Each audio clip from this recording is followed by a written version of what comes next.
여러분 안녕하세요. 경제사회TV 첫 방송 시작합니다. 이렇게 귀한 시간 내주셔서 시청해 주셔서 감사합니다. 저는 외교안보 클리닉을 맡고 있는 외교안보 센터장 신범철입니다. 여러분과 매주 월요일 10시부터 11시 함께하는 시간을 갖게 돼서 영광입니다. 저희 경제사회TV는 대한민국의 다양한 스펙트럼에서 펼쳐져 있는 여러 가지 이야기들을 이렇게 잘 종합해서 공감대를 한번 형성해 보자. 그리고 올바른 방향, 합리적인 방향에 있어서의 공감대와 정책 방향을 한번 만들어 보자 하는 취지에서 만들어졌습니다. 원래 경제사회연구원이라는 연구단체가 있고 거기에서 저술 지원 활동이나 연구 활동을 시작하다가 다른 의미에서 여러분들과 함께 호흡할 수 있는 기회를 가지면 참 좋을 것 같다는 취지에서 경제사회TV를 오늘부터 시작하게 되었고요. 월요일은 제가 외교안보 이슈, 화요일은 이한우 문화센터장께서 문화열전, 수요일은 권남은 교수님과 민세진 교수님의 경제 이야기, 목요일마다 저희가 여기에 나와 있는 주요 저자들을 직접 초청해서 한번 이야기를 들어보는 그런 시간을 갖고요. 금요일은 전지현 변호사가 젊은 목소리로 뉴스 픽앤톡, 여러 가지 사회 현안과 법조 현안들을 여러분들께 설명하는 시간을 가지려고 합니다. 오늘 이 시간은 외교안보 클리닉인 만큼 이번 주나 다음 주 또 지난주에 있었던 주요 외교안보 이슈들을 다뤄보려고 합니다. 먼저 제가 몇 가지 사안에 대해서 간단한 설명을 드리고 그 다음에 오늘은 지난주에 북한 노동당 8차 당대회가 끝났고 어제 북한 최고인민회의가 끝났는데 그것과 관련해서 가장 정통한 전문가라고 할 수 있는 고용환 교수님, 탈북 외교관이신데요. 모시고 한 40분 정도 진행을 하려고 합니다. 재밌는 코너가 많으니까 잘 경청해 주십시오. 먼저 오늘의 그 이슈들, 금주의 외교안보 이슈에 대해서 제가 세 가지를 설명드리려고 해요. 배경 화면에서 보실 수 있을 거라고 생각하는데요. 먼저 워싱턴 상황, 그리고 두 번째로 좋은 칼럼 신문 기사가 있어가지고 제가 그걸 하나 소개시켜드리고요. 마지막으로 세 번째로 연간 외교안보 일정, 그것을 이제 설명드리면서 우리가 어떻게 외교안보 정책을 기획하는지 그 부분을 간단하게 먼저 말씀드리겠습니다. 여러분, 이 사진 아마 언론에서 많이 보셨을 거라고 생각합니다. 지금 워싱턴에 이렇게 무장 군인들이 경비를 서고 있는 거죠. 왜 그렇겠습니까? 지난 1월 6일 날, 그러니까 미국의 선거인단 투표를 상하원 합동회의에서 확인하는 그런 과정이 있었는데, 그때 이제 일부 트럼프 대통령의 강성 지지자들이 의회에 난입하는 사건이 발생했어요. 그래서 상당히 문제가 심각하게 전개됐는데, 많은 분들은 또 트럼프를 지지하시는 분들은 억울하다 이렇게 말씀하시는 분도 계시지만, 뭐 결과론적으로 볼 때 미국 사회는요 워낙 다양한 사람들이 많이 모여 있고 그러다 보니까 또 총기 소유도 허용하고 있고 그러다 보니까 법과 질서, 미국에서 뭐 law and order라고 하는데 법과 질서의 문제에서는 상당히 민감한 대응을 합니다. 그렇기 때문에 이것이 트럼프 대통령의 기대와 달리 상당히 안 좋은 방향으로 흘렀고, 트럼프 대통령도 지난 주말에는 안정을 유지하자 하는 그런 메시지의 비디오도 지난주에 이렇게 내놓고 하셨는데요. 아무튼 지금 워싱턴은 1월 20일에 있을 미국 현지 시간이죠. 바이든 대통령의 취임식과 관련해서 트럼프 대통령의 지지자들이 혹시라도 무장 시위를 하지 않겠느냐 하는 것 때문에 이렇게 병력들이 증강 배치되고 있습니다. 뭐 취임식 전에는 한 2만 5천 명까지 증강된다고 하는데, 아무튼 어떻게 보면 안타까운 현실이고 어떻게 보면은 그렇기 때문에 선거 과정에 있어서 더더욱 한 점 의혹도 없이 잘 관리되는 모습도 보였어야 되는데 그런 부분에 실패한 것이 오늘의 미국 사회의 불안정을 낳았다 이렇게 평가하고요. 앞으로 미국 상황 어떻게 변화될 것인가는 제가 매주 월요일 외교안보 클리닉 말씀드릴 때마다 주요 이슈로 다루도록 하겠습니다. 두 번째 이슈는 오늘 매일경제 신면에 난 기사입니다. 내용을 보면 뭐 이렇게 세 분이 이렇게 등장한 신면에 난 매일경제 인터뷰 기사예요. 여기에 나오신 세 분은 제가 잘 알고 가장 존경하는 외교관, 학자라고 말씀드릴 수 있겠습니다. 세 분이 누구냐면은 윤영관 전 서울대 교수고 노무현 정부 당시에 외교부 장관을 역임하셨죠. 두 번째는 윤병세 전 외교부 장관이고 박근혜 정부 때 외교부 장관을 역임하셨고요. 마지막 한 분은 위성락 전 러시아 대사세요. 이분은 장관은 못했지만 차관급인 한반도 평화교섭본부장을 하셨고 북핵 협상에 있어서 오랜 경험을 가지고 계신 분이에요. 그만큼 대가신데 이 세 분들이 문재인 정부와 바이든 행정부의 어떻게 보면 정책 봉조와 관련해서 언급을 하셨죠. 특히 현재 미중 관계가 상당히 격화되다 보니까 우리 정부가 올바른 방향의 정책을 전개해야 되는데 그것에 대해서 많은 걱정을 해주신 것 같아요. 요약하면 이런 말씀 하셨어요. 윤영관 교수님은 일단 우리가 미국의 바이든 행정부의 맞춤형 외교 전략을 전개할 필요가 있다. 지금 한미 관계가 안 좋기 때문에 한미 동맹을 복원하자, 그런 취지로 말씀하셨고요. 윤병세 장관님 같은 경우에도 민주주의와 시장 경제를 다시 한번 우리 외교에서 강조해야 된다. 사실 지난 4년간 우리가 외교를 전개함에 있어서 북한 문제에다가 너무 집착하다가 보니까 무슨 현상이 발생했냐면 우리의 가치가 실종되는 그런 모습을 많이 보였습니다. 그런 측면에서 민주주의와 시장 경제를 다시 외교적 가치로서 우리가 부각시킴으로써 한국이 국제사회에 책임 있는 일원이고 또 다른 한편으로는 미국에 대해서 우리가 아주 동맹으로서의 역할을 제대로 하는 좋은 파트너다. 이런 입장을 잘 전달해야 된다는 취지로 말씀드린 거죠. 위성락 대사님의 말씀이 전 아주 쉽게 잘 와닿아요. 어떤 말씀을 하셨냐면요. 한미동맹이, 시계를 놓고 볼 때 한미동맹이 3시 방향이고 한중관계가 9시 방향이면은 한국의 시계는 1시 반을 가리켜야 된다는 거죠. 뭐냐?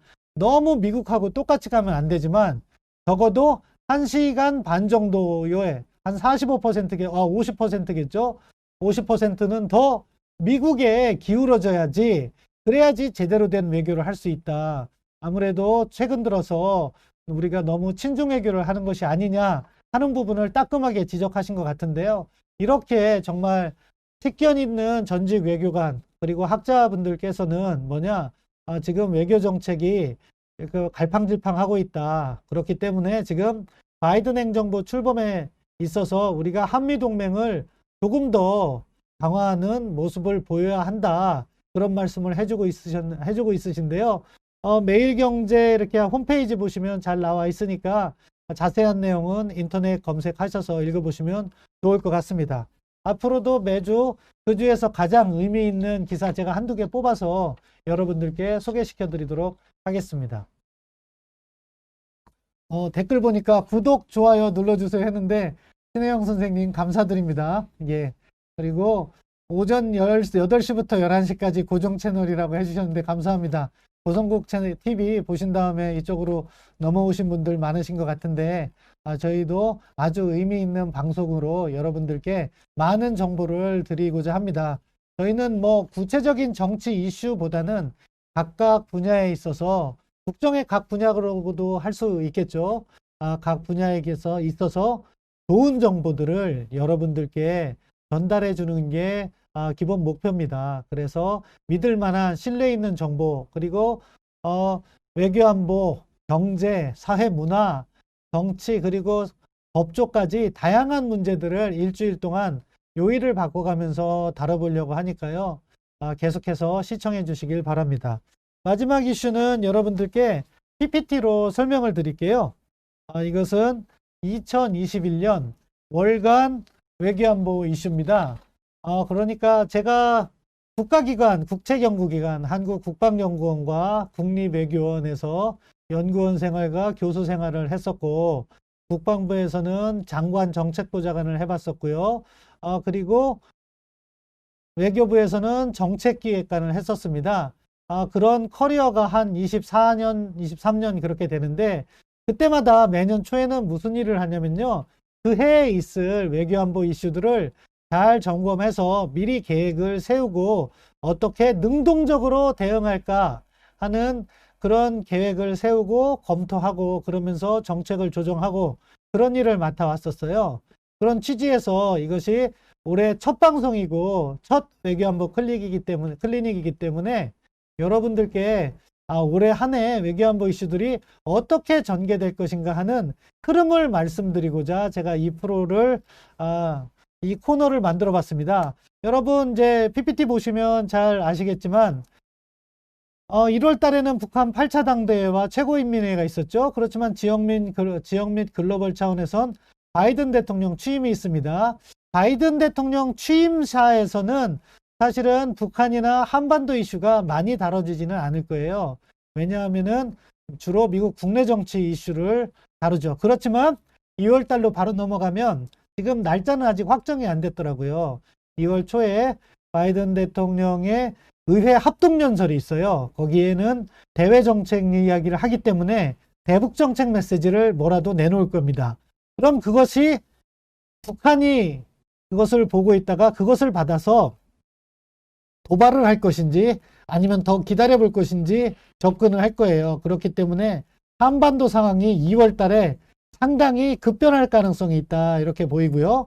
동시에 유엔 인권이사회가 매년 2월에서 3월 개최됩니다. 그런데 사실 작년, 재작년 조금 밋밋했어요. 왜냐하면은 트럼프 행정부도 인권 문제만큼은 별로 관심을 보이지 않았거든요. 우리 문재인 정부 같은 경우에는 북한과의 대화를 위해서 북한 인권 문제에 대해서 의도적으로 침묵하는 부분도 있었고요. 그런데 바이든 행정부는 다를 수가 있다는 거죠. 왜냐하면은 인권, 미국이 만들어 놓은 자유주의적 세계 질서를 주창하고 있기 때문에 그 핵심이라고 볼 수 있는 인권 문제, 그러니까 유엔 인권이사에서 중국 인권과 북한 인권을 어떻게 이야기할 것인가 상당히 관심을 모입니다. 그리고 동시에 2월 말에서 3월 초로 넘어가면 우리가 매년 3월에 연합군사 훈련을 해왔어요. 과거에는 피리졸브 독수리 훈련이라고 했고 그러다가 동맹 훈련이라고 이름을 바꿨다가 지금은 안타깝게도 이름을 붙이지도 않고 있는 한미 연합군사 훈련을 개최하는데 그 규모나 방식에 따라서 북한이 추가적인 도발로 갈 수 있는데 어찌되었든 올해 3월 같은 경우에는 코로나19로 인해서 규모를 대폭 축소할 것이 예상되기 때문에 남북 관계라든가 미북 관계에서는 별다른 변수는 되지 않을 것 같습니다. 그럼에도 불구하고 북한이 굳이 도발을 하려고 하면 꼭 한미 연합 군사훈련을 핑계로 삼았기 때문에 이 역시 우리가 지켜봐야 될 거고요. 그리고 3월 중순부터 아마 외교의 시대가 열릴 거라고 생각되는데요. 그것은 무엇이냐? 이게 이제 미국 행정부가 출범을 하면은요, 미중 정상회담이 열리고요. 그 다음에 아마 한미 정상회담도 열릴 거예요. 문재인 대통령께서 미국을 방문할 겁니다. 매번 미국 행정부가 출범하면 그렇게 했었어요. 이르면 3월이고 늦어도 5월이나 상반기 중에 한미 정상회담을 개최하겠죠. 거기에서 한미 양국 간의 조율된 대북 정책이 언급이 됩니다. 정말로 바이든 정부가 탑다운 방식을 버리고 바텀업 방식으로 갈 것이냐, 단계적 비핵화 갈 것이냐, 제재에 관한 입장은 어떻게 내놓을 것이냐, 그것과 관련해서 이제 1월 달에 바이든 행정부 출범하면 우리 현지에 있는 우리 미국에 있는 한국 대사관에서 접촉을 하고 또 우리 주요 인사들이 미국 출장을 가면서 그런 정책을 조율할 겁니다. 거기에서 나오는 말들이 아주 중요하다고 생각할 거라고 보이고요. 그리고 또 4월이 가면 김일성 생일이 있어요. 그러면은 그때 상황에서 북한의 판단에 따라서 도발 가능성, 2차 도발 가능성이 예견되는 그런 시기고요. 그것이 지나가면 시진핑 방한이라든가 또 한일 정상회담도 추진될 수 있습니다. 지금 보니까 문재인 정부에서는 7월 달에 7월 23일인가요? 예정된 동경올림픽 계기로 해서 또 북한을 초청해서 대화를 한번 해보려는 그런 생각이 있는 것 같아요. 그렇게 하기 위해서는 한일 관계 개선이 필요하기 때문에 물론 동경올림픽이 취소된다고 하면 그런 노력을 추가적으로 기울이지는 않을 수도 있지만 아무튼 금년 4월, 5월, 6월이 외교의 시기다. 저는 그렇게 평가합니다. 그리고 이제 다음 페이지 설명드리도록 하겠습니다. 7월부터는 사실은 약간 소강기가 접어들어요.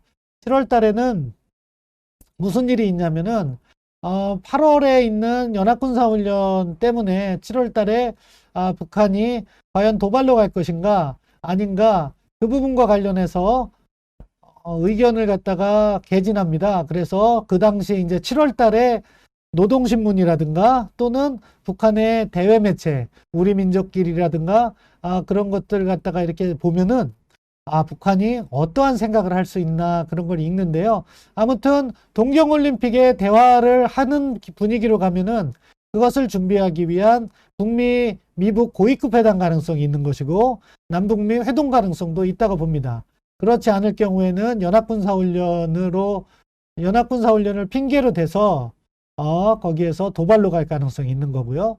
또 9월 달에는 9.19 3주년이기 때문에 만약에 북한이 대화 기조로 간다면 이때 정치적 이벤트를 할 수가 있고 다른 각도에서 글로벌로는 유엔 총회가 있고 대통령이 또 이때 방미를 할 수도 있다고 봅니다.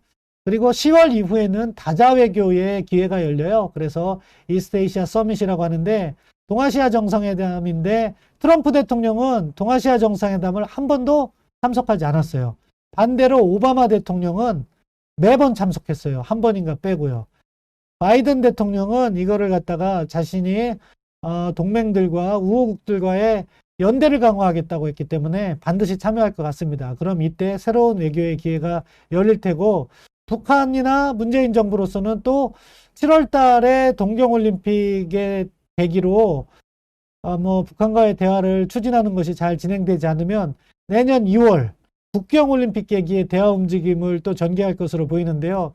이건 상당히 좀 국내 정치적으로 민감할 것 같아요. 왜냐하면 내년 3월에는 우리 대통령 선거가 있기 때문에 또다시 싱가포르 정상회담과 같이 국내 정치적으로 활용되는 것은 아닌지 우려를 하면서도 또 만약에 북한이 실질적인 변화를 한다면 당연히 추진해야 되는 그런 과제라고 봅니다. 이렇게 제가 오늘은 세 가지 이슈들을 말씀드렸어요. 워싱턴 현황과 그리고 좋은 기사 하나 그리고 금년도 외교안보 이슈들 조망해보는 그런 기회를 가졌습니다. 그럼 여러분과 1분 후에 고용한 박사님을 모시고 제가 대담을 진행하도록 하겠습니다. 경청해 주셔서 감사합니다. 잠시 후에 돌아오겠습니다.